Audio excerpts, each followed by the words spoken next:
अभी standing position में car चलेगा हाँ, और जिस दिन कॉल लंबा चल गया तो फ्यूल तो जलेगा। तो ये क्या है, सबका ड्राइविंग पैटर्न अलग अलग है, जिससे कार लंबे समय तक अच्छा चलेगा, मेंटेन रहेगा, सेफ रहेगा। ऐसी सर्विसेज है जो काफ़ी सारे कस्टमर्स को पता नहीं होता हाँ, हाँ। और वो सारी सर्विसेज जरूरी है। हर साल बदलाव बहुत फास्ट आ रहे हैं, तो हो सकता है हवा से चलने वाला कार भी आ जाए। अगर आपकी कार का इंश्योरेंस रिन्यू होने वाला है हाँ। तो आपके फोन बजते रहेंगे।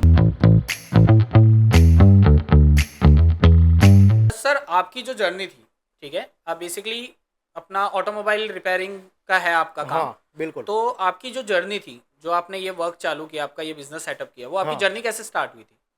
वैसे विवेक जी देखा जाए ना तो हमने ऑटोमोबाइल इंजीनियरिंग किया था ओके, और ऑटोमोबाइल इंजीनियरिंग करके हमने 3 साल तक किरण मोटर्स में काम किया। Okay, as a helper start किया था ओके, और धीरे धीरे काम और प्रमोशन करते हुए एज अ मैनेजर फिर 1999 से हमने किरण मोटर्स लीव किया था ओके। और 1999 से हाँ, हमने हमारा खुद का कार वर्कशॉप जो है, मल्टी कार वर्कशॉप तरुण मोटर्स करके स्टार्ट किया था। ओके। तो सर आपने जो ये किया, तो आपको बेसिकली मतलब आपने 1999 बोला, तो हाँ, नियर अबाउट आपको 24 ईयर्स हो गए। यस ठीक है। बिल्कुल। तो 24 ईयर्स के अंदर आपने जो अभी ये जर्नी है आपकी 24 हाँ, ईयर्स की, उसके अंदर आपने ऐसे कौन से कॉमन इश्यूज देखे हैं हाँ, गाड़ियों के अंदर, ओके, कि जैसे आपको लगा हो कि यार ये हर किसी गाड़ी के अंदर दिखता ही है? बिल्कुल। ठीक है। हाँ, और कौन से ऐसे मेजर इश्यूज हुए हैं हाँ, जो आपको बोलते हैं आपके जो ये करियर है बिल्कुल। उसके अंदर कभी कभार आपको देखने मिलते हैं, हाँ, कि जैसे 100 में से एक बहुत गाड़ी रेयर के केस अंदर, में हाँ मिलेंगे। बहुत रेयर हाँ, केस के बिल्कुल। अंदर, हाँ, हाँ। तो ऐसा कौन सा एक्सपीरियंस आपके, कैसे एक्सपीरियंस रहे कि मोस्ट कॉमन, तो वो बोलते हैं ना ये हर गाड़ी में तो आता ही आता है करके? बिल्कुल। वैसे तो सबको ही पता ही होता है हाँ, कि रूटीन कार सर्विस में ऑयल और सारे लुब्रिकेंट्स और फिल्टर वगैरह चेंज तो आते ही है। हाँ। और एक चीज़ जो कॉमन हर कार में आती है ना, वो है ब्रेक पैड और ब्रेक शू।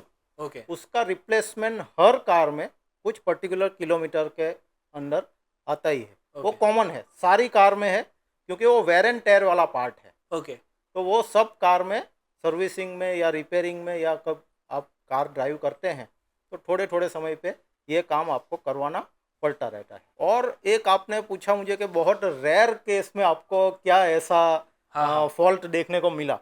तो रेयर केस में एक बार क्या हुआ था कि हमारे पास एक कार आई थी स्कोडा की।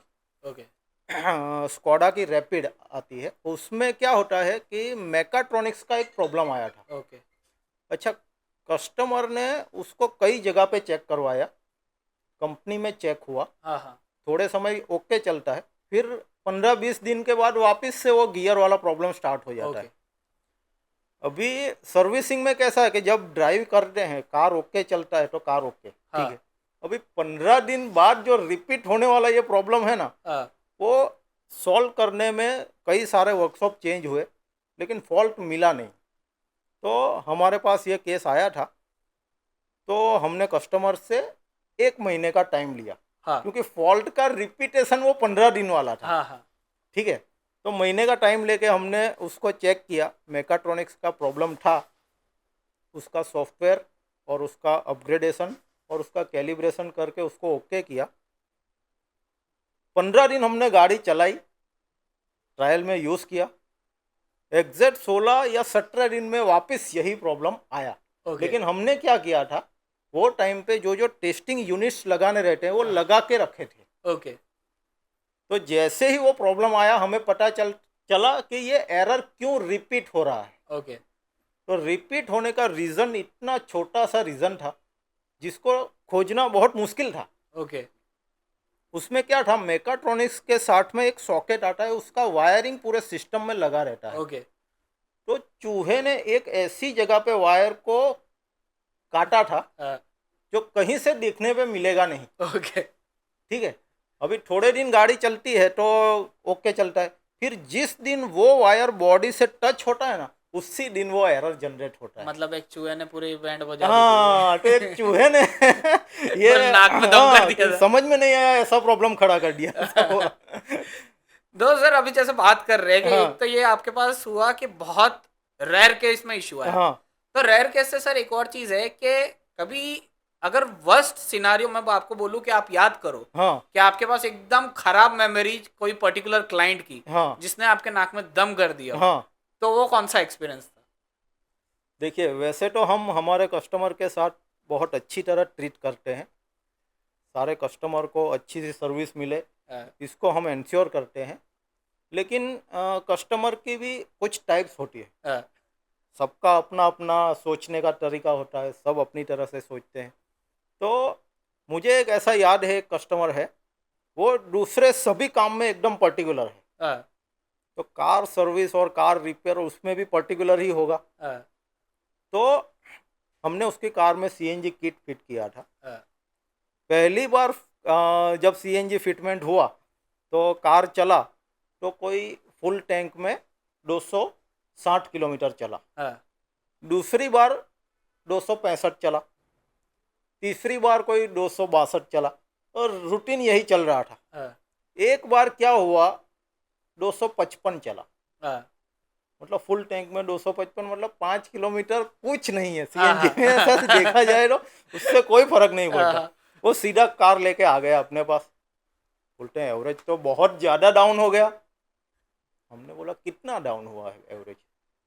बोला पहले 260 आ रहा था, अभी 255 हो गया। मैं बोला शायद हो सकता है गैस कभी कभी कम आता हो, मतलब फिलिंग के टाइम गैस भी कभी बार कम आ जाता है, हाँ, तो भी ऐसा होता है। कभी ट्रैफिक में चल जाए कोई बार, हाँ, तो भी हो सकता है। बोला ऐसा होना नहीं चाहिए, ये तो चलेगा ही नहीं। हमने आपके पास सीएनजी किट फिट करवाया है, एवरेज तो आना ही पड़ेगा। ठीक है, मैंने बोला आप, मैं अपनी तरह से चेक कर लेता हूँ। हमने चेक कर लिया, सारा सिस्टम ओके, सब कुछ ओके, कोई प्रॉब्लम नहीं है। फिर उनको बोला कि हमने चेक कर लिया, हो गया है, आप एक बार वापस से फुल टैंक करवाइए, चेक कीजिए, फिर मुझे बताइए। वापस गए, वापस 3 या चौथे दिन वापस मेरे पास आ गए। बोले एवरेज तो अभी भी कम आ रहा है। मैं बोला कितना कम आ रहा है? तो बोला 258 आया, मतलब 258 आया। मैं बोला 2 किलोमीटर का फर्क पड़ा है पूरे उसमें, नहीं चलेगा, एवरेज तो आना ही चाहिए। मैंने आपके पास सीएनजी फिट करवाया है तो एवरेज तो आना जरूरी है। फिर हमने वापस से सारा चेक किया, सारा सिस्टम चेक किया। उनका कुछ पर्टिकुलर कार चलाने का ड्राइविंग का तरीका था, तो मैंने बोला चलिए हम साथ में ट्रायल लेते हैं। वो क्या करते हैं, जब कॉल आता है ना, तो कॉल पे कार चालू रख के कॉल चालू हाँ, बात करते रहते हैं। हाँ, अभी स्टैंडिंग पोजीशन में कार चलेगा, हाँ, और जिस दिन कॉल लंबा चल गया तो फ्यूल तो जलेगा, वो तो चलना है। तो एवरेज तो कम होने ही वाला है। तब जाके मुझे समझ में आया कि सर आपका जिस दिन कॉल ज़्यादा चलता होगा, या जिस फिलिंग टाइम में कॉल आपके ज़्यादा चलते होंगे, उसी टाइम पे आपका एवरेज कम आता होगा। तो वो माने कि यस ये रीज़न है, नहीं तो बाद में नहीं, नहीं तो तुम्हारे मानते पास से प्रिंट करवाया है, नहीं। एवरेज तो देना चाहिए। ऐसा भी होता है। मतलब कई बार क्या है, इनडायरेक्ट रीज़न होते हैं कभी जो कोई, कस्टमर को पता नहीं चलता, हाँ, मतलब तो वो अपनी तरह से राइट है, हमको भी उनको जस्टिफाई करना पड़ता हाँ, है, हाँ। तो ऐसा होता रहता है। तो कभी आपके पास कोई ऐसा एक्सपीरियंस आया है कि सामने वाला बोल रहा है, हाँ आप समझा रहे हो उसको, हाँ लेकिन सामने वाला एक्सेप्ट करने के लिए रेडी नहीं हो? जैसे गाड़ी के अंदर कुछ दिक्कत हो, हाँ आपने बता दिया कि छोटी दिक्कत है, लेकिन हाँ। वो उसको बार बार बोल बोल के रिपीट करता, नहीं बड़ी दिक्कत है, बड़ी दिक्कत है। कभी ऐसा एक्सपीरियंस हुआ है? ऐसा कई बार होता है। कभी कभी क्या है, सबका ड्राइविंग पैटर्न अलग अलग रहता है। हाँ, तो कुछ गियर जल्दी शिफ्ट कर देते हैं, कुछ लेट से गियर शिफ्ट करते हैं।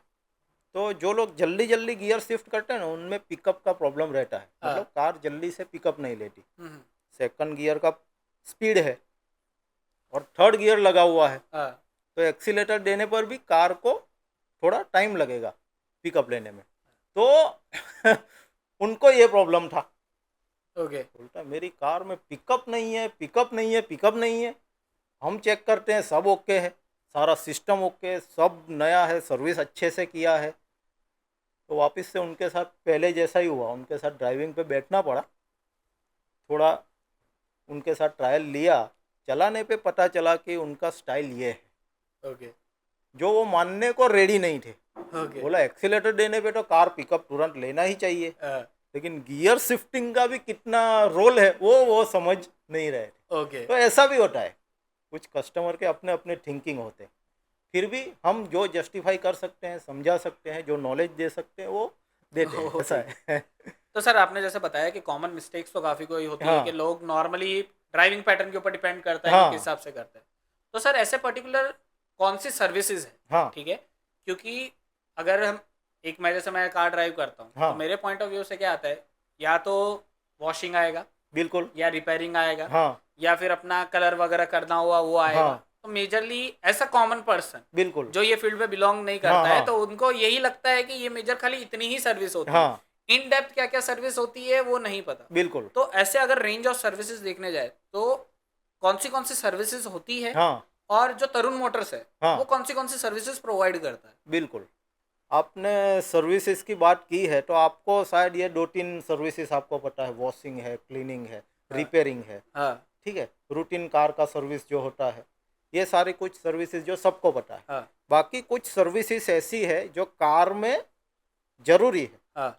और वो होना ही चाहिए, ओके जिससे कार लंबे समय तक अच्छा चलेगा, मेंटेन रहेगा, सेफ रहेगा। ओके।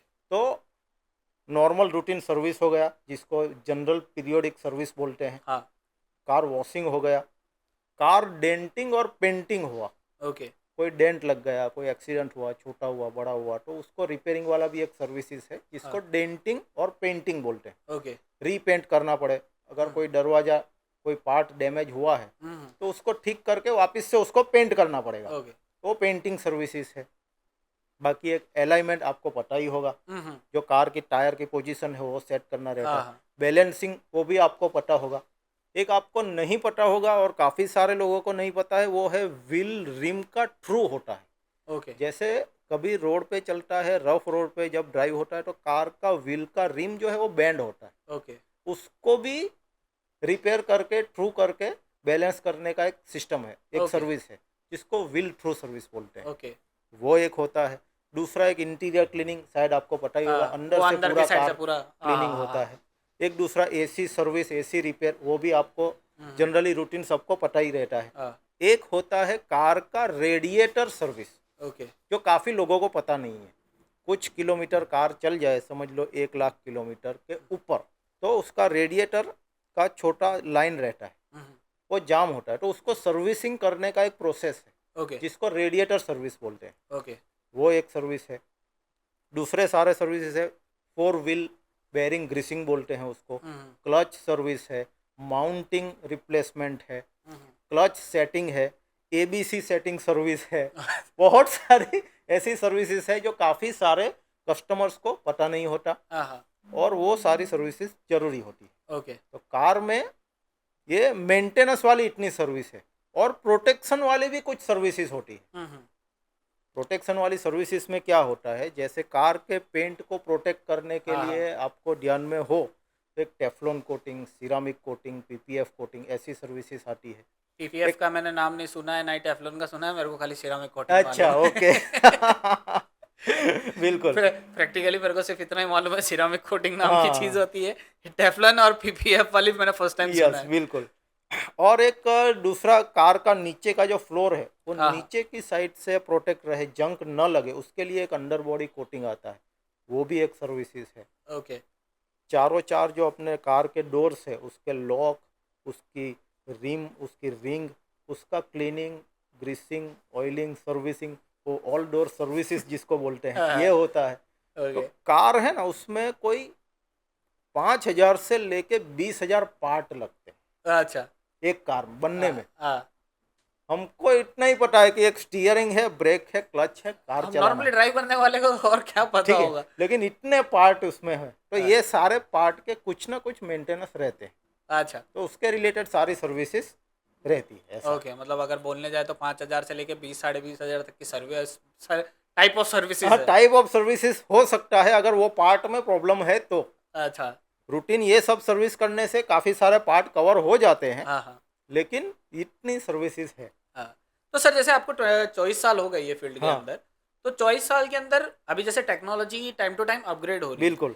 तो आपको ऐसी कौन सी टेक्नोलॉजी जो है, जो आज आप 24 साल पहले जो काम करते थे और अभी जो काम कर रहे हो, उसने आपके वर्क जो है उसके ऊपर कैसे इम्पैक्ट क्रिएट किया है? यस, ये बहुत अच्छा आपने सवाल किया है। ये जनरली टेक्नोलॉजी का जो बदलाव है ना, वो पिछले 5 सालों में काफ़ी तेज़ी से आया है। ओके। अगर हम पहले देखने जाए तो 24 साल पहले की अगर बात करेंगे ना, तो कौन सी कार हुआ करती थी, आपको ध्यान में होगा तो याद कीजिए आप। मारुति सुजुकी, एक मारुति सुजुकी में भी एम्बेसडर होती दो थी। तीन मॉडल होते हाँ थे। हाँ, एक अल्टो मारुति फंटी आती थी। फ्रंटी बोलते हैं उसको, हाँ ठीक है, वो हाँ 800 मॉडल है, हाँ वो था। एक जैन का मारुति जैन थी, हाँ फिर एस्टिम थी, हाँ फिर वो फियाट का कुछ मॉडल चल रहे थे, हाँ एम्बेसडर कुछ चल रहे थे। हाँ। ये शेवरोलेट भी मेरे ख्याल से उस टाइम में शेवरोलेट भी वो अपने यहाँ स्टार्ट पे था। हुआ था, वो हाँ। मेटिस करके कार स्टार्ट हुई थी पहले। ओके। वो कंपनी डेव्यूटो ऑटो बंद हो चुकी है। हाँ हाँ फिर उसके बाद में वो सेवरोले की स्पार्क और वो सारी कार हाँ भी स्टार्ट हुई। तो पहले जो कार बनती थी ना, उसमें बदलाव बहुत धीरे से आता था। हाँ। टेक्नोलॉजी में जो चेंज आना चाहिए वो बहुत स्लो चलता था। 2-4 साल में कोई अपडेट आया, कुछ अच्छा। नया बना, कुछ नया टेक्नोलॉजी हुआ, ऐसा हाँ। हुआ। अभी कैसा है कि हर साल बदलाव बहुत फास्ट आ रहे हैं। ओके टेक्नोलॉजी बहुत फास्ट अपग्रेड हो रही है। ओके। तो पहले क्या है कि कोई नॉर्मल से मैकेनिक हो गए, हम्म। या कोई नॉर्मल सा एक अपना इंफ्रास्ट्रक्चर हो गया, नॉर्मल मशीनरी हो गए, हाँ तो उससे कोई गैरेज का काम चल जाता। हाँ कोई भी गाड़ी मतलब कोई मैकेनिक बना देता, रिपेयर हो जाता, हाँ सर्विस हो जाता। अभी का टाइम है ऐसा है कि कुछ बेसिक इंस्ट्रूमेंट ना हो आपके पास, तो आप नॉर्मल कार सर्विस भी नहीं कर सकते। अच्छा। रूटीन नॉर्मल हाँ की बात कर हाँ रहा हूँ मैं। क्योंकि सबसे पहले जो जरूर पड़ता है वो है स्कैनिंग। हाँ। आपके पास स्कैनर होना ही चाहिए, ओके। वो भी सारी ब्रांड का होना चाहिए अगर आप मल्टी कार वर्कशॉप है तो। अच्छा, उसमें भी अलग अलग ब्रांड्स हाँ, का आता है। क्योंकि सबके सॉफ्टवेयर अलग है, ओके। सबके सॉफ्टवेयर अलग है, सबके फॉल्ट अलग है, सबके डेटा अलग है। तो उसको स्कैन करके आइडेंटिफाई करने के लिए स्कैनर है, वो होना ज़रूरी है। प्लस पर्टिकुलर टाइप के टूल्स है जो आज की तारीख में अगर नहीं हो तो आपसे कुछ काम नहीं होगा, ऐसा है। अच्छा। तो टेक्नोलॉजी का बदलाव है ना, वो इतना तेज़ी से अभी आ रहा है। ओके। तो अगर जो वर्कशॉप या जो सर्विस स्टेशन या जो गैरेज वाला या जो मैकेनिक हम्म। अपग्रेड नहीं हो रहा है, हाँ। अपने टैलेंट अपग्रेड नहीं कर रहा है, अपना टूल्स, अपना इंफ्रास्ट्रक्चर या जो कोई अपग्रेड नहीं कर रहा है, तो वो धीरे धीरे करके आउट हो जाता है, ऐसा होता है। ओके 24 साल में हमने काफ़ी सारे ऐसे बड़े बड़े वर्कशॉप देखे हैं जो टाइम के साथ नहीं बदलने की वजह से बंद हो गए। ओके। और ऐसे छोटे मोटे कई सारे वर्कशॉप भी देखे हैं हमने जो टाइम के साथ चेंज होते गए, तो अभी अच्छी पोजीशन में है, अच्छा काम कर रहे हैं। तो ये जो बदलाव है टेक्नोलॉजी का, वो बहुत फास्ट, टाइम के साथ अभी सबको चेंज होना बहुत ज़रूरी हो गया है, ऐसा ओके। है। तो सर एक और चीज़, जैसे अभी टेक्नोलॉजी चेंज हो रही है, हाँ ठीक है, तो टेक्नोलॉजी के ऊपर ही थोड़ी और बात करते हाँ हैं। बिल्कुल। एक टाइम में था पेट्रोल और डीजल की गाड़ी आती थी, हाँ। ठीक है। अब धीरे धीरे जिस हिसाब से चल रहा है, हर कंपनी इलेक्ट्रिक के अंदर एंटर हो यस रही है। बिल्कुल। कई इलेक्ट्रिक ला रही है प्योर, कई हाइब्रिड ला रही है, हाँ ठीक है।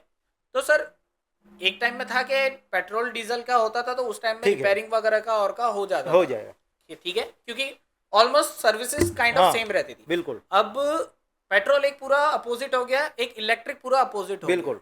ठीक है। तो अभी जो ये इलेक्ट्रिक और हाइब्रिड जो गाड़ियां आ रही है, उसके अंदर आपको क्या चैलेंजेस फेस करने पड़ते हैं कि जो नॉर्मली एक रिपेयरिंग हो जाता था पहले गाड़ियों में, आपको अब इलेक्ट्रिक आने के बाद वो ही चीज़ थोड़ी और ज़्यादा एफर्ट्स हो गया, यस। थोड़ा और ज़्यादा बोलते हैं ना, माइंड थोड़ा और ज़्यादा लगाना हाँ पड़े। बिल्कुल। तो ऐसे कौन सी चीज़ें हैं जो आपको अभी फेस करनी पड़ रही है उसकी? एक नॉर्मल विवेक जी देखे ना, तो जो कंपनी के कार वर्कशॉप होते हैं, हाँ हाँ तो कंपनी के जो ऑथोराइज कार वर्कशॉप होते हैं ना, उसमें टाइम के साथ में उनकी टेक्नोलॉजी जैसे ही चेंज होती है, तो उसके ट्रेनिंग या मैकेनिक का अपग्रेडेशन, वो सारा सिस्टम चलता रहता है। हाँ अभी प्राइवेट कार वर्कशॉप में क्या है कि अगर वो ट्रेनिंग हाँ या वो अपग्रेडेशन सिस्टम अलग से इम्प्रूव नहीं किया गया, हाँ। तो वो काम नहीं हो पाएगा। ओके। तो हम लोगों को क्या करना पड़ रहा है, समझ लिया, आप बोल रहे हैं कि पेट्रोल डीजल को छोड़ के अब सीएनजी कार भी काफ़ी आने लग गई, हाँ हाइब्रिड कार काफ़ी आने लग गई है, करेक्ट। इलेक्ट्रिक कार काफ़ी आने लग गई है। हाँ हाँ। आगे चल के हाइड्रोजन आने वाला है, अभी हाइड्रोजन हो रहा है। हाइड्रोजन भी आने वाला है, अच्छा। ठीक है। तो टेक्नोलॉजी में बदलाव आने वाला है। मतलब ज़्यादा टाइम नहीं है, फिर पानी से चलने वाली गाड़ी भी पानी निकाल से दी। चलने वाली कार भी, ट्रेनिंग वो सारा चल ही रहा है, उसका ट्रायल अच्छा। टेस्टिंग वो सब चल ही रहा है। हाँ तो वो सब अपग्रेडेशन आने वाला है। हाँ। ठीक है, तो ये अपग्रेडेशन के साथ में अगर अपने आप को हम्म एज अ ओनर या as a director car workshop वाले अपग्रेड नहीं होंगे, हम्म या मैकेनिक जो काम कर रहे हैं हम्म। वो नई टेक्नोलॉजी नहीं सीखेंगे, तो वो ये सब जो कार है उसको सर्विस करना, रिपेयर करना मुश्किल हो जाता है। ओके। लेकिन इसमें प्लस पॉइंट क्या है? प्लस पॉइंट ये है कि नई टेक्नोलॉजी सीखने के साथ में हम खुद तो अपग्रेड होते ही हैं, हम्म प्लस एक ऐसा सिनेरियो बनता है। समझ लीजिए कि आप काफ़ी टाइम से पेट्रोल कार चलाते हैं, जब भी आप इलेक्ट्रिक पे शिफ्ट होंगे ना, तो आपको थोड़ा लगेगा कि यार मेरी कार में तो आवाज़ ही नहीं आ रहा है, मतलब एकदम स्मूथ चल रहा है, कोई आवाज़ नहीं, कोई इंजन का आवाज़ नहीं, एक्सीलेटर दो कार चल पड़ा, ऐसा मज़ा आता है आपको। तो ये नया काम करने में, जैसे ड्राइव करने में मज़ा आता है, तो नया काम करने में, सर्विसिंग में, रिपेयरिंग में भी मज़ा आता है। एक तरीके का कोई नया सीखने को मिलता है। ओके। क्या और अपग्रेड कर सकते हैं वो सोचने को मिलता है, तो वो अच्छा ही है। ओके। तो अगर टाइम के साथ हम अपग्रेड हो रहे हैं, अपना नॉलेज बढ़ा रहे हैं, अपनी स्किल्स बढ़ा रहे हैं, एक्सटर्नल ट्रेनिंग प्रोग्राम लेके अपने आप को, अपनी टीम को अपग्रेड कर रहे हैं, तो कोई प्रॉब्लम नहीं है। अच्छे से हम आने वाले 50 साल 100 साल काम कर सकते हैं। ओके। तो अभी जैसे ट्रेंड्स जो आपने बताया, हाँ। ठीक है, कि ट्रेंड चेंज हो रहा है, हाँ ठीक है, टेक्नोलॉजी में भी चेंजेस आ रहे हैं, बिल्कुल। सब कुछ आ रहा है। तो जैसे अभी अपनी बात हो रही थी हाँ कि पहले पेट्रोल डीजल की गाड़ियाँ थी, यस वैसे ही पहले आपने बोला कि मशीनरी में भी नॉर्मल एक बेसिक इक्विपमेंट्स में कोई भी गाड़ी की सर्विस वगैरह जो भी एक वर्कशॉप है वो चला सकता हाँ था। तो मतलब अगर बोलने जाए तो 24 साल पहले खाली पाना पेचिया भी होता था तो वो भी एक चल हद तक जाता। काम हो जाता हाँ था। आजकल एडवांस मशीनरी लगती है, बिल्कुल। ठीक है, तो आपको क्या लगता है कि जो पाने पेचिए से एडवांस मशीनरी तक का सफर अभी तक आया है, हाँ तो यहाँ से और आगे आने वाला जो है, ठीक है, उसमें और क्या क्या रिफॉर्म्स आ सकते हैं, क्या क्या ट्रेंड्स आ सकते हैं मशीनरी के अंदर, जो एक वर्कशॉप वाले को चाहिए ही रहेगा? बिल्कुल।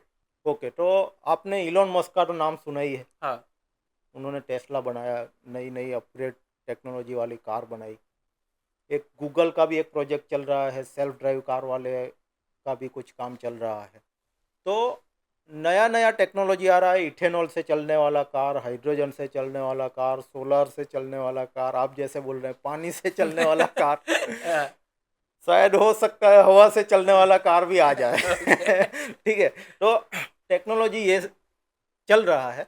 तो ये सब टेक्नोलॉजी के साथ में कुछ बेसिक्स जो है ना वो कभी नहीं चेंज होते। ओके। जैसे कार है तो कार में स्टीयरिंग रहेगा, व्हील्स रहेंगे, सस्पेंशन रहेगा, एसी का सिस्टम्स रहेगा, डोर रहेंगे, उसके बटन्स रहेंगे, वो सारे जो सिस्टम है, वायरिंग रहेगा, लाइटिंग रहेगा, वो सारे तो कॉमन है, वो कभी चेंज होने वाले नहीं है। ओके। ठीक है, जिससे कार चलता है इंजन, उसमें चेंज होता है। ओके।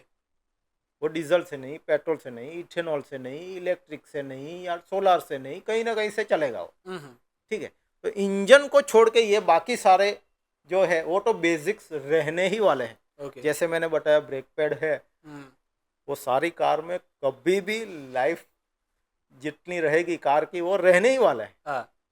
तो ये सारे मेंटेनेंस वाले जो काम है वो कभी न ख़त्म होने वाले काम। ठीक है, तो टेक्नोलॉजी कितना भी बदल जावे, सिस्टम कितना भी अपग्रेड हो जावे, जो लोगों को बेसिक्स पता है, जो बेसिक्स पढ़े हैं या बेसिक्स जिनको पास नॉलेज है, वो ये सारा काम कर पाएंगे, उसमें कोई प्रॉब्लम नहीं है। ओके। तो सर अभी जैसे बात कर रहे थे अपने, बिल्कुल। ठीक है, कि कार के अंदर क्या क्या ट्रेंड्स वगैरह आ रहे हैं, चेंजेस आ रहे हैं और आ रहे हैं, ठीक हाँ है। अब ये चीज़ तो फिक्स है कि लोगों को कार की सर्विस करवाने के लिए कहीं ना कहीं तो जाना ही पड़ेगा, बिल्कुल। पर कई बार क्या होता है कि जब वो लोग सर्विसेज के लिए जाते हैं, हाँ तो कई बार होता है कई वर्कशॉप वाले उन्हें बोलते नहीं है, फर्जीवाड़ा करके एक्स्ट्रा चार्जेस चिपकाने का देखते हैं बिल्कुल। कि ठीक है, रियल प्राइसिंग उनको पता नहीं है, हाँ क्या हो सकता है उसको पता नहीं है, तो वो चीज़ कैसा है, वो 5 का 15 करके उनको बोल ही देते हैं। बिल्कुल। तो ये चीज़ आप कैसे ध्यान रखते हो, या कैसे कस्टमर को कैसे पता चलना चाहिए, क्या चीज़ उन्हें करनी चाहिए कि उनको ये पता चले कि उनको कोई एक्स्ट्रा चार्ज करके उनके पॉकेट से एक्स्ट्रा पैसे नहीं ले रहा है? बिल्कुल। देखिए, सर्विसिंग वाला बिजनेस जो है ना, उसमें ऐसा है कि एज अ कस्टमर कार के अंदर जो जो चेंज होने वाले पार्ट है या कार में जो जो सर्विस होने वाले मैटर है, उसके बारे में कस्टमर को बहुत कम नॉलेज रहता है। हाँ। तो उसके चलते काफ़ी सारे लोग कुछ कार वर्कशॉप या कोई कार गैरेज या कोई कार मैकेनिक उसका बेनिफिट लेने का कोशिश करते हैं। हम्म, तो ये एक प्रैक्टिस है जो नहीं होनी चाहिए, हम्म, फिर भी इंडस्ट्री में हो रहा है। तो एज अ कस्टमर आप क्या कर सकते हैं, उसका मैं कुछ टिप्स दूं आपको। तो सबसे पहली बात यह है कि कोई वर्कशॉप जब भी आप चुने, कार वर्कशॉप, तो कोई अच्छा सा कार वर्कशॉप चुनिए जहां एजुकेटेड लोग काम करते हो। दूसरी बात है, गूगल पे उसका रेटिंग्स वगैरह चेक कर लीजिए। ओके। वर्कशॉप का कोई वेबसाइट है नहीं है वो चेक कर लीजिए।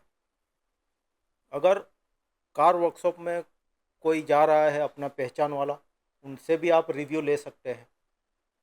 तो ऐसा करके कुछ जानकारी लेके कार वर्कशॉप में जाइए या रेफरेंस से जाइए या ऐसा कुछ करके अगर जाएंगे तो थोड़ा ऐसा उम्मीद कर सकते हैं कि आपके साथ ऐसा फर्जीवाड़ा ना हो। हाँ। लेकिन फिर भी आप ये भी तय कर सकते हैं कि रिपेयरिंग से पहले एस्टीमेट का डिमांड डिमांड कीजिए आप, कि मेरी कार में जो भी काम होने वाला है पहले मुझे एस्टीमेट दीजिएगा, मैं उसको ओके करूं, फिर आप उसको बना दीजिए। उसके जो भी पार्ट है, वो पार्ट चेंज जो भी हुए हैं वो रिटर्न लेने की कोशिश कीजिए। मतलब जूना पार्ट्स मुझे दे दो, ऐसा ओके। एज अ कस्टमर आप मांग सकते हैं। ओके। नया पार्ट्स जो फिट हुआ है उसका बॉक्स मुझे दिखा दो, ओके। प्राइस दिखा दो, ये भी आप कर सकते हैं। ओके। जो जो काम हुआ है अगर उसके कुछ फ़ोटो या वीडियो वगैरह मांग सकते हो, अगर वर्कशॉप वाला प्रोवाइड कर सकता है तो वो भी आप ले सकते हो। ओके। तो ये कुछ चीज़ें हैं जिसको ध्यान रखने से आप अपनी कार में ऐसा, आपके साथ कोई गलत काम हो जाए या आपका कोई ज़्यादा अन जो चाहिए नहीं ऐसा कोई खर्चा हो जाए, या पार्ट कम आया है और आपको पैसा ज़्यादा लग गया, ऐसा हाँ। हो जाए, तो वो आप रोक सकते हैं। हमारा ये स्टैंडर्ड प्रैक्टिस क्या रहता है कि जब भी हम कार का सर्विसिंग करते हैं तो कस्टमर के जो भी डिमांड है उसको पहले समझ लेते हैं। हम्म, तो कस्टमर जो बोलेगा कि हमारी कार में ये प्रॉब्लम है, ये प्रॉब्लम है, उसका एक नोट डाउन होता है, उसका जॉब कार्ड बनता है, पूरा एंट्री होता है, हमारे सॉफ्टवेयर में एंट्री हो जाता है। ओके। ठीक है। तो उसी के रिलेटेड परफेक्ट फॉल्ट का आइडेंटिफिकेशन ये मेन है। ओके। एक सीधी भाषा में बात करें, हम अगर हम डॉक्टर के पास जाते हैं, हमको कान दुख रहा है, ठीक है, और वो ट्रीटमेंट करेगा नाक का, हाँ। तो चलेगा? हाँ, तो नहीं चलेगा। चलेगा, है ना। गैरेज में ऐसा होता है, आवाज आ रहा है, आवाज ब्रेक का आ रहा है और चेंज हो जाता है बेल्ट, ठीक है। तो ऐसा कई होने का चांसेस है। तो क्या प्रॉब्लम है उसका फॉल्ट आइडेंटिफिकेशन, ये बहुत ज़रूरी बात है। तो प्रॉपर फॉल्ट आइडेंटिफिकेशन पहले होगा, उसके बाद में उसमें जो पार्ट चेंज करने लायक है और जो भी उसमें लेबर कॉस्ट लगने लायक है, तो उसका एक एस्टिमेट हम बना देते हैं। उसमें भी कैटेगरी बनाते हैं, ओके। जैसे कि ए बी सी डी ऐसा सेगमेंट बनाते हैं।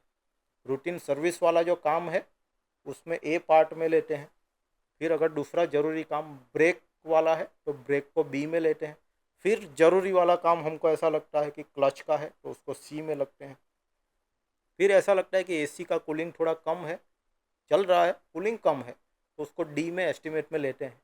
तो ऐसे सेगमेंट वाइज कस्टमर को एस्टिमेट देते हैं, ओके।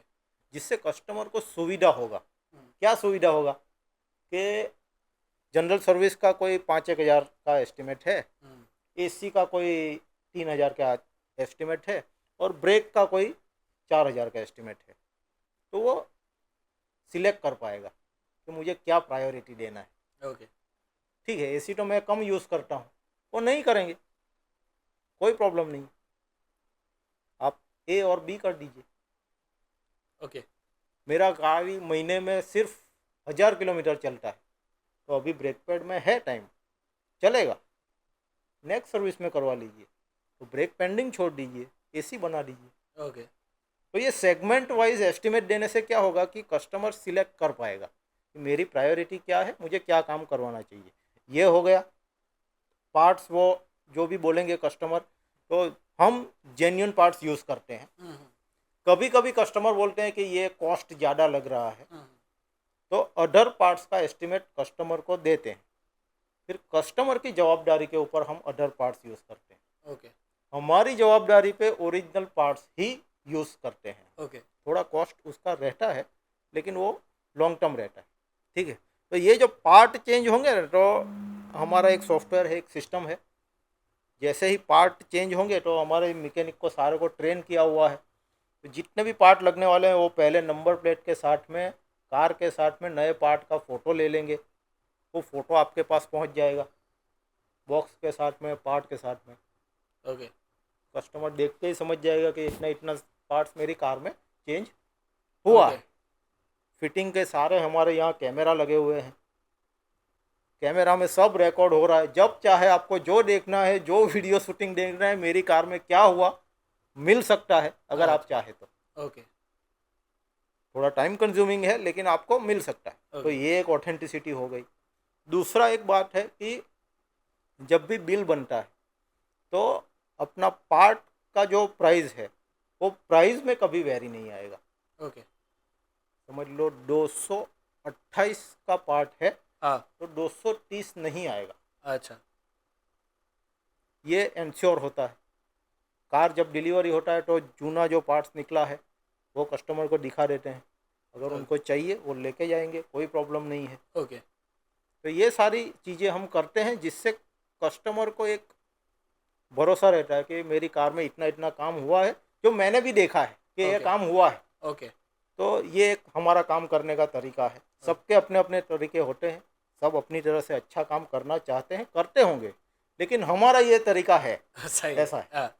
तो सर अभी जैसे हुआ कि आपने अपने बात चल रही थी तो आपने एग्जांपल दिया डॉक्टर का, हाँ ठीक है। तो आप पकड़ के चलिएगा, जैसे आपने बोला कि कान का इलाज करना है, लेकिन वो बोलता है कि आपको कान दर्द हो रहा है, कान नहीं है, आपकी दिक्कत नाक में नाक है, है। ठीक है।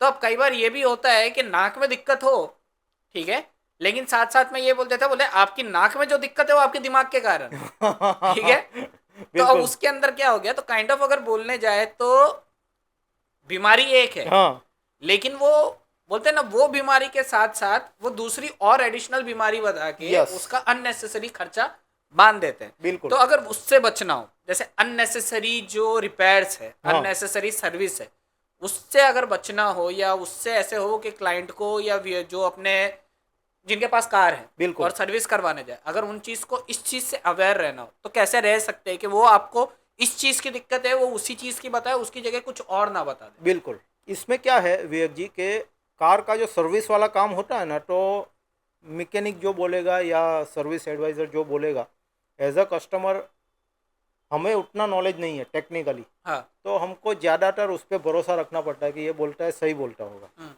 फिर भी अगर आप ऐसा थोड़ा गूगल सर्च वगैरह करेंगे ना, तो उसमें भी ऐसे कॉमन प्रॉब्लम के सॉल्यूशंस मिल जाते हैं। अच्छा जैसे कि आपकी कार में कोई पर्टिकुलर टाइप का प्रॉब्लम है, उसके बारे में आप गूगल में लिखेंगे तो वो किसकी वजह से प्रॉब्लम हो सकता है वो ऐसे मिल जाता है। तो अगर आप कहीं पे मिसगाइड हो रहे हैं तो आपको जानकारी मिल सकती है, या तो आप प्रॉपर जगह पे अगर कार सर्विस करवाते हैं तो ऐसा प्रॉब्लम नहीं होता है। बाकी जिसमें हमको नॉलेज नहीं है उसको हमें मानना ही पड़ेगा अगर सामने वाला कुछ बोल रहा है तो इसका ये भी सॉल्यूशन हो सकता है कि अगर एक जगह जहाँ पे बोल रहे हैं, हाँ क्योंकि हो सकता है ना कि अगर एक जो वर्कशॉप वाला है जो बीमारी और जो मतलब हाँ आप पकड़ लीजिए दो बिल्कुल। डॉक्टर हाँ है, हाँ दो ठीक डॉक्टर है, है। एक डॉक्टर है जो बराबर दे रहा है, हाँ एक डॉक्टर है जो ऊपर का और बीमारी यस बता रहा है, तो एक डॉक्टर के पास जाके दूसरे डॉक्टर को और कंसल्ट करते हैं, हाँ ठीक है, और सेम बीमारी ये जो बता रहा है वो उसके पास नहीं निकली, बिल्कुल। हाँ ठीक है, और वो सिर्फ बता रहा है कि आपके पास एक ही बीमारी है, हाँ और वो बता रहा है, दूसरा बता रहा है कि 5 बीमारी है, बिल्कुल। तो उस चीज से डिफरेंशिएट कहीं ना कहीं हो सकता है। हमारे साथ कई बार ऐसा होता है कि अभी एक एग्जांपल दूँ, मेरे पास एक i10 कार आई थी जिसमें ओवर हीटिंग का प्रॉब्लम था। जो जाने माने कंपनी वर्कशॉप में मतलब उसका काम करने के लिए गया तो उधर उनको एस्टिमेट मिला पूरा इंजन बनाना पड़ेगा ऐसा करके, कोई 80,000 से लेके 1 लाख रुपए का खर्चा होगा ऐसा एस्टिमेट उनको बोला। हमने चेक किया तो पता चला कि उसका कूलेंट का जो एल्बो है वो लीकेज है। ओके। तो हमने कस्टमर को समझाया कि हम इसमें ABC 1 2 3 स्टेप से चलेंगे। सबसे सामने जो दिख रहा है लीकेज उसको पहले बंद करके ट्रायल लेके चेक कर लेंगे। ओके। अगर ओके हो गया तो आपको और कुछ करने की ज़रूरत नहीं है, आपका कार चलेगा। फिर भी अगर कुछ लगा कि ओवर हीटिंग हो रहा है, टेम्परेचर है, तो फिर बाद में हेड गास्केट वगैरह कुछ चेक करेंगे। फिर भी प्रॉब्लम लगा तो 3rd स्टेप में इंजन पे जाएंगे। ओके। ऐसा 3 स्टेप में हम डिवाइड कर देते हैं। कस्टमर एग्री हुए। नसीब से हुआ भी ऐसा कि हमने वो एल्बो और पाइप चेंज किया, 100 किलोमीटर कार चलाया, कोई प्रॉब्लम नहीं आया। ओके। अभी भी कार चल रहा है, अभी भी वही इंजन है, अभी सब कुछ वही है, कस्टमर चला रहे हैं कार, ऐसा कोई प्रॉब्लम नहीं है। तो ऐसा होता है। ओके। तो आप अगर दूसरी राय ले सकते हैं किसी से तो लीजिए, उसमें कोई प्रॉब्लम नहीं है।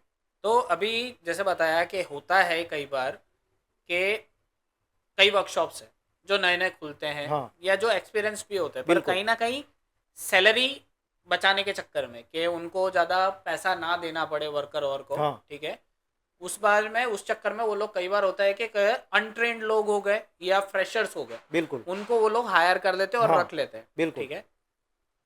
तो ये जो चीज़ है वो कहीं ना कहीं इम्पैक्ट करता है गाड़ी के ऊपर हाँ कि वो बराबर यस। रिपेयर नहीं कर पाएंगे या नहीं कर पाएंगे। तो आपके वहाँ पे भी, ठीक है, इन तरुण मोटर्स, हाँ आपके वहाँ पे भी आप ऐसे लोगों को हायर करते हो जो फ्रेशर है और अनट्रेंड है, या फिर आपके वहाँ पे भी कुछ एक पर्टिकुलर मेथड है कि नहीं, हम लोग ये पर्टिकुलर ये क्वालिफिकेशन ये पर्टिकुलर चीज़ होगी तो ही हम लोग हमारे यहाँ पे रखेंगे करके? बिल्कुल। देखिए विवेक जी, हमारे यहाँ तरुण मोटर्स में क्या है, सारे सिस्टम डिफाइंड है। ओके। तो HR सिस्टम में ये डिफाइंड है कि कौन सा रोल है, उसके क्या गोल है, उसकी क्या रिस्पॉन्सिबिलिटी। ओके। ठीक है। तो जब भी हम नया स्टाफ लेते हैं तो वो रोल्स गोल्स और रिस्पॉन्सिबिलिटी में सेट नहीं होता है तो उसको हम नहीं रखते। जनरली हम लोग हेल्पर्स को नहीं रखते हैं। हेल्पर्स को क्यों नहीं रखते हैं, ऐसा नहीं है कि काम पे नहीं रखना है। ओके। कार का काम जो है ना वो थोड़ा सेफ्टी वाला काम ज़्यादा है। एक बोल्ट भी अगर कोई गलती से ढीला छूट जाए या रह जाए या कोई क्लिप एक छोटी सी भी लगानी भूल जाए कभी, तो वो बड़ा एक्सीडेंट क्रिएट कर सकती है। तो इससे बचने के लिए हम लोग क्या करते हैं, ज़्यादा तौर पर हेल्पर्स को काम में कम ही रखते हैं, नहीं रखते हैं। ओके। जो भी मैकेनिक रखते हैं उसका या तो 5 साल से ज़्यादा का एक्सपीरियंस हो ओके। वो काम करने में, उसका एजुकेशन हो ये लाइन में, ओके। और वो काम करने के लिए उसके रोल्स रिस्पॉन्सिबिलिटी सेट होते हो, तभी हम उसको काम में लेते हैं। और ओके। काम में लेने से पहले एक पूरा ट्रेनिंग प्रोग्राम चलता है। ओके। तो समझ लो जैसे ही कोई, सबका अपना तरीका है, अलग तरीके सीख के आते हैं, तो अपना जो सिस्टम है उसमें सेट होना चाहिए। करेक्ट। ठीक है। अभी हमारा एक 170 पॉइंट का एक चेकसीट वर्किंग सिस्टम है, ओके। जिसमें अगर कोई भी कार सर्विसिंग में आती है तो 170 पॉइंट चेक होने ही चाहिए। ओके। तो उसका एक चेकशीट बना है, उसका सॉफ्टवेयर है, तो वो चेकशीट के हिसाब से उसको काम करना पड़ेगा। तो उसके सारे ट्रेनिंग चलते हैं।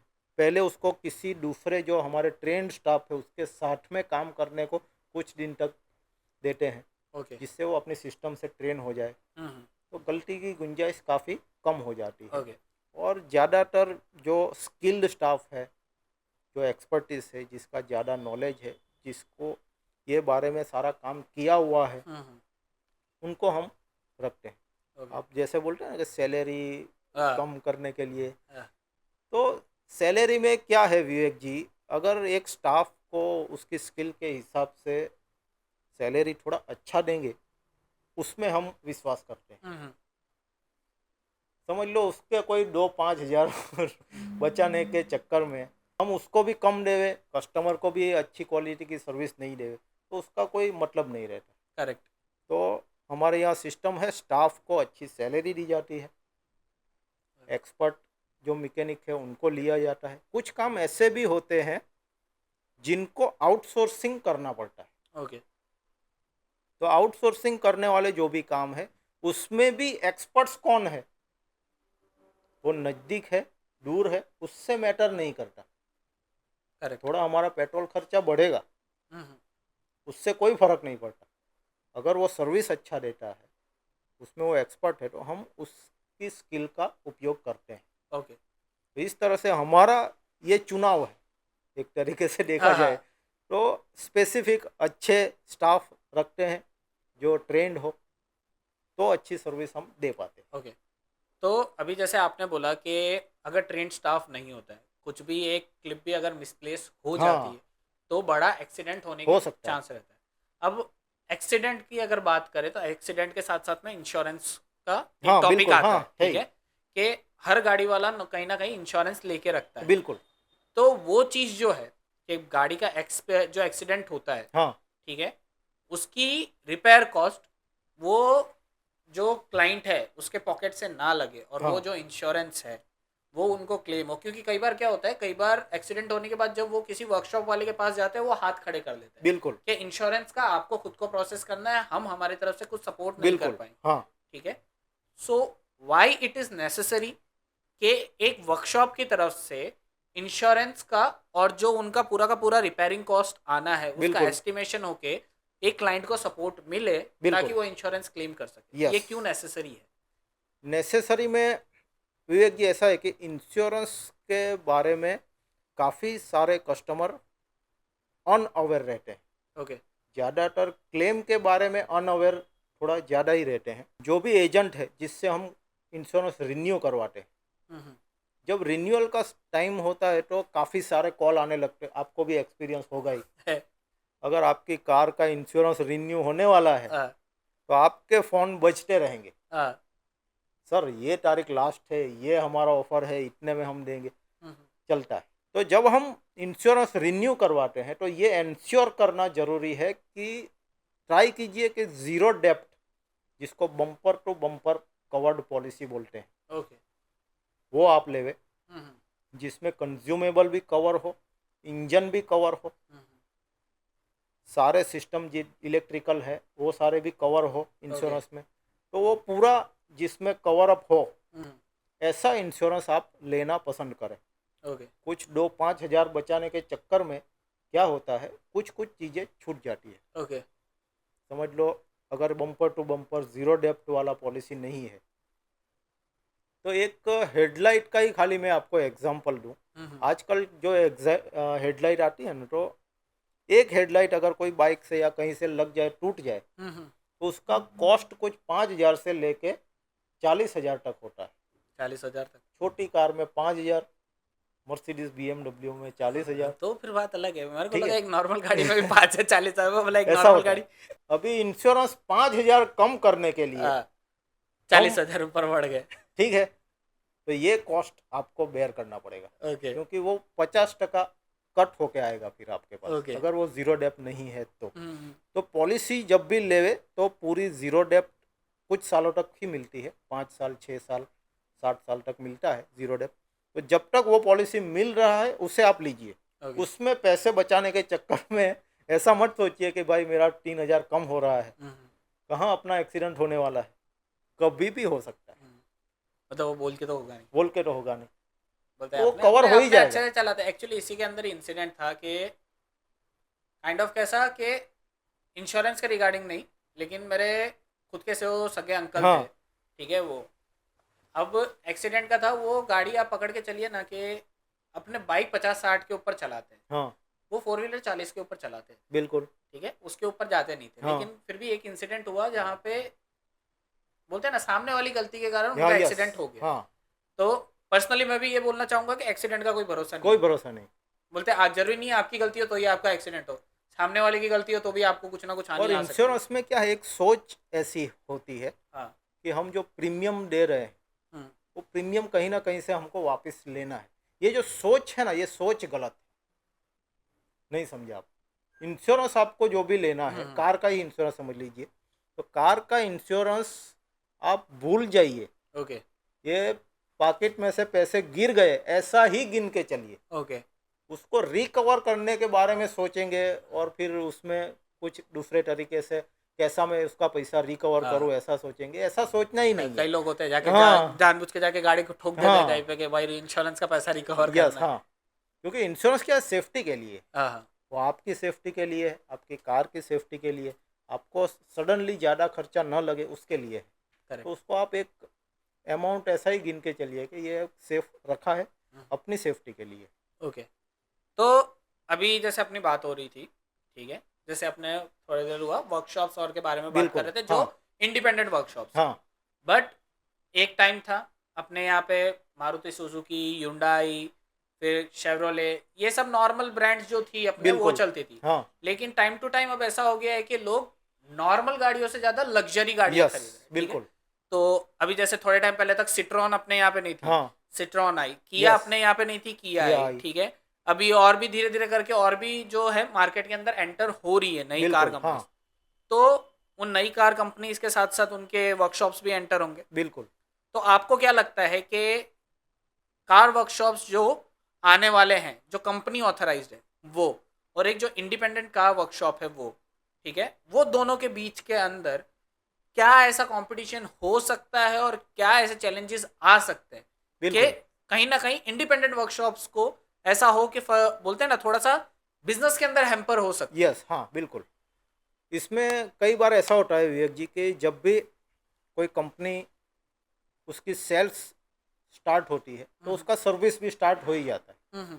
तो कंपनी उसका वर्कशॉप साथ में लेके चलती है। हाँ। तो नई जब कार होती है तो 50,000 किलोमीटर या 1 लाख किलोमीटर ऐसे सब कार में वेरी करता है। तो उतने किलोमीटर तक कार की जो सर्विस है उसमें फ्री सर्विसेज आ गया या वारंटी पीरियड आ गया, तो उसमें कंपनी में सर्विस होने के चांसेस ज़्यादा ही है, वो कंपनी में ही सर्विस होगा ऐसा पॉसिबल है।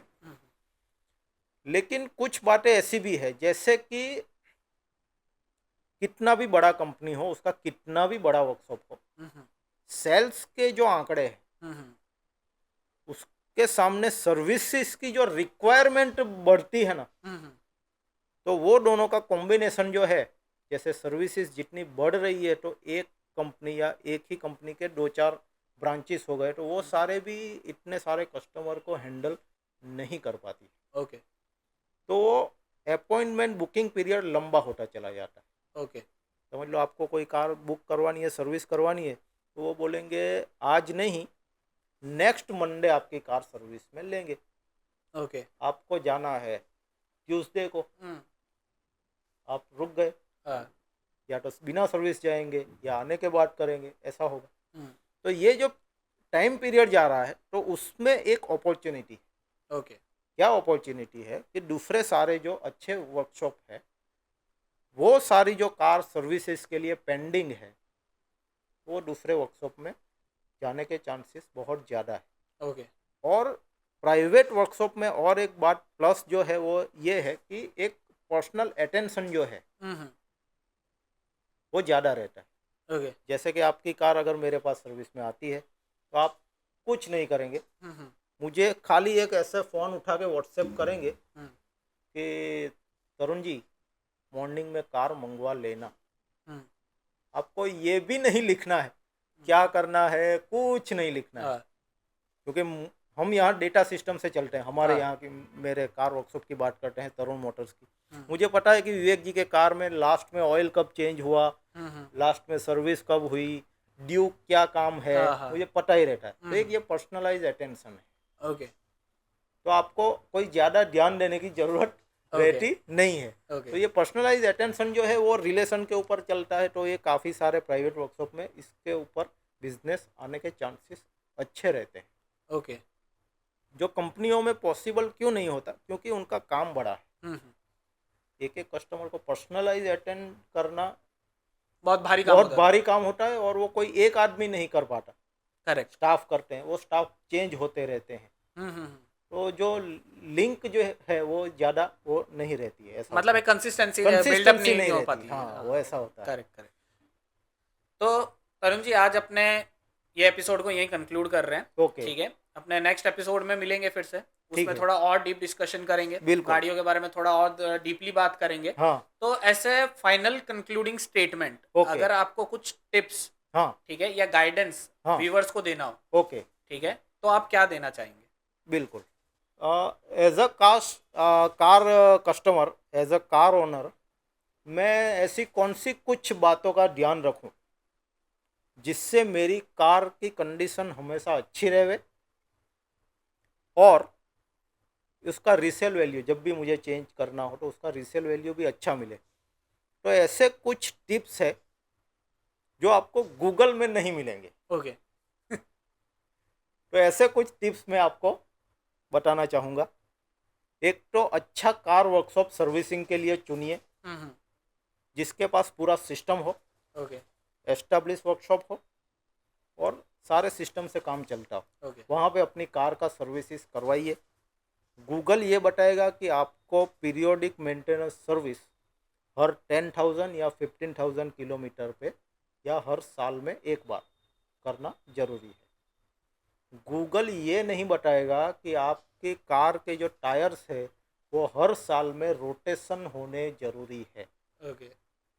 वो नहीं हुए तो कुछ टायर जल्दी घिसेंगे, कुछ लेट घिसेंगे, तो आपका मैचिंग नहीं आएगा कार की ग्रिप का। ओके। ये एक बात हो गई। गूगल ये भी नहीं शायद बता पाएगा या बताएगा कि आपकी कार जब भी आप पार्किंग में रखें ना, हम्म। तो ज़्यादातर क्या होता है कि हम पेड़ के नीचे रख हम्म। देते हैं, तो वहाँ पे बहुत सारा कचरा ऐसे भागों पे जमा होता है हम्म।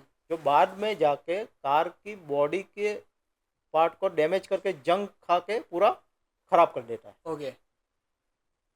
जो हमको डेली लाइफ में ध्यान में नहीं आता है। हाँ। लेकिन जब सड़ जाता है या फिर बारिश में जब पानी अंदर आता है गाड़ी में, तो ये पानी अंदर कैसे आ गया, फिर देखेंगे तो ये तो पूरा सड़ा हुआ है। हम्म। तो जब भी आपके पास अगर पॉसिबल है पेड़ के नीचे पार्किंग ना करें, ओके। खुले में करे या फिर कोई रूफ के अंदर करे तो अच्छा रहेगा। ओके। दूसरी एक बात है कि टायर प्रेशर जो है वो अच्छी जगह पे चेक करवाइए। कई बार क्या होता है कि हम कोई भी पंक्चर वाले के पास जाते हैं, हाँ। वो चेक करता है वैसे, लेकिन उसका मीटर जो है ना, वो मीटर कभी भी सही नहीं होता है। अच्छा। आप कभी भी चेक कीजिएगा, कोई पंक्चर वाले के पास आप टायर का हवा भरवा के जाइए, हाँ। फिर वो अपना पेट्रोल पंप रहता है ना, वहाँ पे वो मशीन लगा रहता है हाँ। हाँ। एयर चेक करने का, वहाँ पे चेक कर कीजिएगा। उसने रखा होगा 32 उसके मीटर में, यहाँ पे दिखाएगा 40, ज़्यादा ही दिखाएगा, ओके। क्योंकि वो इतना ऑथेंटिक नहीं है वो चेकिंग ओके। वाला मीटर जो है वो। ओके। तो जब भी आपका टायर का एयर प्रेशर चेक करवाइए अच्छी जगह जहाँ पे ऐसे एडवांस मशीन लगे हो, वहाँ पे चेक करवाइए। उससे एवरेज भी बढ़ेगा, टायर भी अच्छे रहेंगे, कार का चलने में भी, आपका पिकअप में भी थोड़ा अच्छा रहेगा, ग्रिप अच्छा रहेगा, ये सारे चीज़ है। दूसरी एक बात है कि जब भी कार में कोई नॉइज़ आए, कभी कभी क्या होता है कुछ नॉइज़ पहले कम आता है, उसको हम इग्नोर करते हैं कि वो तो भाई चलता है, उसमें कहाँ हाँ। कोई गाड़ी तो बराबर चल रहा हाँ, है, तो बोले ठीक है, कोई दिक्कत तो ठीक है, आएंगी क्या नहीं, कहाँ आवाज ही तो आ दिक्कत रही है, है चल ही थोड़ी। रहा है ना गाड़ी तो। हाँ। जब भी कोई नॉइज़ आए उसको इग्नोर ना करें, ओके। क्योंकि वो छोटा सा नॉइज़ है, हो सकता है कुछ टाइट करने से, कुछ ग्रीसिंग करने से, कुछ उसको लुब्रिकेशन करने से ओके हो जाएगा। ओके। उसको अवॉइड किया तो पार्ट चेंज करने को आएगा, ओके। जो कॉस्टली होगा। करेक्ट। ये एक बात हो गया। दूसरी एक बात है कि कभी भी कार में वो चेक इंडिकेशन लाइट आए, हम्म। कार ड्राइव कर रहे हैं, कोई भी रेड लाइट आ गया, टेम्परेचर का, ऑयल का, हैंड ब्रेक का, तो रेड लाइट को कभी भी इग्नोर ना करें। ओके। ऐसा नहीं सोचिए कार तो चल ही रहा है, कोई प्रॉब्लम नहीं है, खाली लाइट दिखा रहा है, क्या होगा, वो बहुत ज़्यादा प्रॉब्लम कर सकता है, ओके। काफ़ी कॉस्टली हो सकता है। ओके। तो रेड लाइट को कभी इग्नोर ना करें, तुरंत उसको चेक करवाइए। ओके। कभी कभी येलो लाइट्स आते हैं, इंडिकेशन लाइट, हाँ। चेक इंडिकेशन लाइट आ गया, कोई एबीएस वाला लाइट आ गया, हम्म। अपना सीट बेल्ट का जो एयरबैग वाला लाइट वो आ गया, उसको भी इग्नोर ना करें। ठीक है, आप थोड़ा ड्राइविंग करके गैरेज वाले के पास पहुंच सकते हैं, 1-2 दिन चला सकते हैं, ऑरेंज वाले लाइट की बात करता हूँ, लेकिन उसको इग्नोर नहीं करना कि गाड़ी तो सही चल रहा है, कोई प्रॉब्लम ही नहीं नहीं, है। मेजर नेचर सबका यही है कि वो आ रही है, हाँ ठीक है अभी तो कोई ये दिक्कत अगर है नहीं, चलाते हैं जब तक चलाते चलता हैं है कोई चलते क्या है, जब उसको अटकेगी तब इग्नोर ना, देखेंगे। हाँ, तो उसको भी इग्नोर नहीं करना है, वो ज़्यादा आपका कॉस्ट बढ़ाता है। ओके। ऐसे छोटे मोटे जो पॉइंट है जिसको आप अगर ध्यान में रखेंगे तो आपकी कार अच्छी रहेगी, लॉन्ग टर्म चलेगी, सेफ रहेगी। जनरली कार में हम फैमिली के साथ चलते हैं, ओके। तो हम हमारी कार जितनी सेफ है उतनी सेफ हमारी फैमिली है। ओके। हमारे तरुण मोटर्स में वो तो नेक्स्ट टाइम अगर शायद हम अच्छे से बात कर पाए तो थोड़ा टाइम लेके बात करेंगे। हम एक विज़न लेके चलते हैं, एक मिशन है और कुछ कोर वैल्यूज़ है। ओके। हमारा मिशन क्या है कि एम्पावरिंग ड्राइव्स, ओके। यानी कि लोगों की जर्नी जो है यहाँ से वहाँ जा रहे हैं कार में, वो जर्नी को सेफ बनाना, उसको कंफर्टेबल बनाना और उसकी एक्स्ट्रा केयर करना। ओके। कार सर्विसिंग के बिजनेस में नहीं है। ओके, सेफ्टी के बिजनेस में। हम लोगों की जिंदगियों की जो ड्राइव्स है, जो ट्रैवलिंग है, जो जर्नी है, उसको कैसे और सेफ और कंफर्टेबल और एक्स्ट्रा केयर कर सके उसमें। ओके। तो ये कुछ बातें हैं कि इतनी बातों का ध्यान रखेंगे तो आपकी कार अच्छी चलेगी, लॉन्ग टर्म चलेगी। दूसरा, इंश्योरेंस में मैं आपको एक बात बताऊं कि अपने एजेंट से ये पूछिए कि मुझे क्लेम में क्या नहीं मिलेगा। ओके। जनरली एजेंट को नहीं पता होता है, कस्टमर को नहीं पता होता है। पता है आपको, जब अपना अभी तो सारे फाइबर्स के वो बम्पर्स आने लग गए कार में आगे पीछे के, कोई भी स्कूटर या रिक्शा या पार्किंग में भी अगर कहीं पे लग जाए वो निकल जाता है बम्पर। तो हम क्या करते हैं, गैरेज वाले के पास जाते हैं, उसको बोलते हैं कि एक स्क्रू मार दे, फिटिंग कर दे। जैसे ही आपने वो स्क्रू मार दिया, फिर आप क्लेम लेने गए कभी भी इंश्योरेंस क्लेम, तो सर्वेयर आगे पहले वो स्क्रू चेक करेगा। ये किसी को पता, मतलब कस्टमर्स को पता नहीं होता। वो स्क्रू अगर उसमें है फिटिंग किया हुआ तो रिजेक्ट। तो आपका बम्पर रिजेक्ट। 5,000 का बम्पर, 10,000 का, 15,000, 20,000, 25,000 का जो बम्पर है वो रिजेक्ट होगा। ओके। कभी भी ऐसा गलती ना करे कि टेम्पररी कुछ रिपेयर कर दे और फिर क्लेम में ले लेंगे, ऐसा सोचे। ऐसा भी ना करे कि सब एक साथ में लेने की कोशिश करे। समझ लो आज आगे अपने फ्रंट साइड कुछ डैमेज हुआ है, अब चल रहा है, कोई प्रॉब्लम नहीं है, चलाते हैं, फिर साथ में करेंगे। फिर साइड से एक दिन लग गया, चल रहा है, चलेंगे, टाइम कहाँ है। फिर आप क्लेम लेने जाएंगे जब भी, तो वो दो क्लेम, दो साइड का डैमेज साथ में आपको नहीं मिलेगा। ओके। इंश्योरेंस कंपनी क्या आइडेंटिफाई करती है कि जब भी एक्सीडेंट हो तो जो जेन्युइन एक्सीडेंट है उसका क्लेम वो देगी। लेकिन कभी ऐसा पॉसिबल है कि चारों तरफ से एक साथ में कार का एक्सीडेंट हो, कभी पलटी खा जाए तो ऐसा होता है, लेकिन ऐसे छोटे मोटे चारों तरफ से एक साथ में डैमेज हो, ऐसा पॉसिबल ही नहीं। तो क्लेम क्यों दे? जो पार्ट रिपेयर हो चुका है उसका भी क्लेम नहीं देती। ओके। तो ये सारी बातें इंश्योरेंस में ध्यान रखना बहुत ज़रूरी है, जो कस्टमर्स को पता नहीं है। तो उनको जब क्लेम लेना है, प्रीमियम भी पे किया है तो भी क्लेम में वो मिलता नहीं। ओके।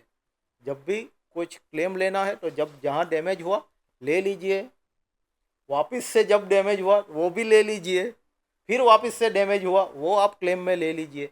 ऐसा मत सोचिए कि 3 साथ में करेंगे, जो करना वो इकट्ठे में लेना है। हाँ, ऐसा नहीं करना। वो तो वही बात हो गई कि चाहे जेब काटनी है लेकिन इकट्ठे में हाँ, बस ऐसा नहीं करना है वो नहीं मिलेगा, ऐसा होगा। तो ये कुछ बातें हैं जिसको हम ध्यान में रखने से हमारी कार की सर्विसेज और उसका रख रखाव जो है वो अच्छी तरह से कर सकते हैं। Okay, so thank you Tarun ji for joining us in this podcast episode. बिल्कुल। सो आज हमारे साथ तरुण जी ज्वाइन हुए थे फ्रॉम तरुण मोटर्स।